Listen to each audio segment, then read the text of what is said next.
గజపతి నగరంలో కామ్రేడ్ అల్తి అప్పలనాయుడు వర్ధంతి సందర్భంగా ఆయన చిత్రపటానికి పూలమాలలు వేసి శనివారం కార్మిక సంఘాల నాయకులు ఘనంగా నివాళులు అర్పించారు.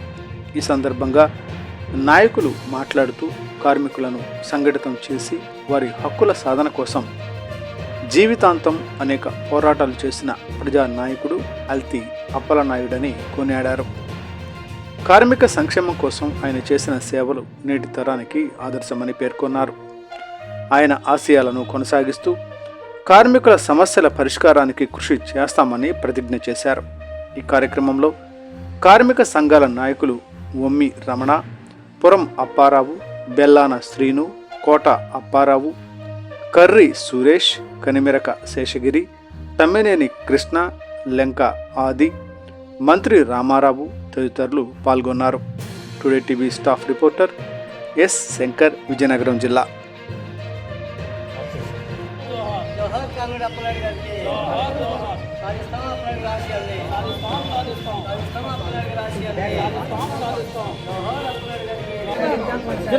భారత కమ్యూనిస్ట్ పార్టీ, భారత కమ్యూనిస్ట్ సిపిఐ గజపతి నియోజకవర్గంలో ఎదురులేని మనిషిగా, తిరుగులేని మనిషిగా కమ్యూనిస్ట్ పార్టీ ఏరియాలో ఏర్పాటు చేసినటువంటి మహోన్నత వ్యక్తి కామ్రేడ్ అల్తి అప్పలనాయుడు గారు ఈరోజు మన మధ్య లేకపోవచ్చు.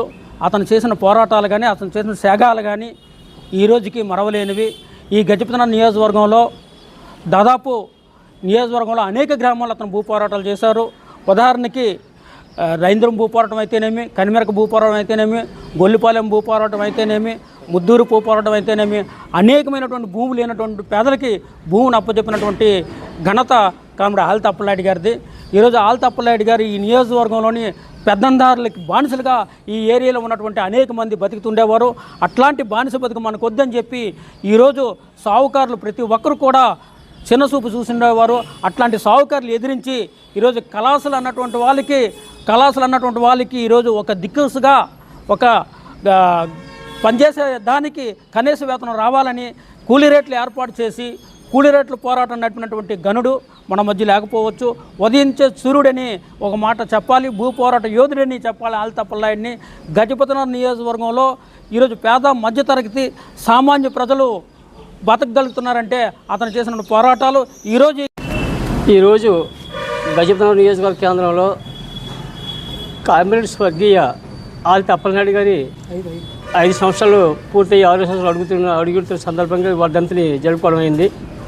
ఆయన గతంలో భారత కమ్యూనిస్ట్ పార్టీలో సామాన్య కార్యకర్త నుంచి రాష్ట్ర స్థాయి వరకు ఎదిగి జిల్లాలో కూడా జిల్లా కార్యదర్శిగా కూడా పనిచేసి 2021 ఆగస్టు 1వ తేదీన అకాల మరణం చెందారు. ఆయన అనేక పోరాటాలు, ఉద్యమాలు, లాఠీలు, తోటాలు ఎదుర్కొని తన సర్వస్వం కూడా శక్తినంతని ధారపోసి ప్రజల కోసం, కార్మికుల కోసం పనిచేసి కార్మికుల మధ్యలోని సామాన్య ప్రజల మధ్యలోని చిరస్థాయిగా నిలిచి ఉన్నారని జగమెరిగిన సత్యం.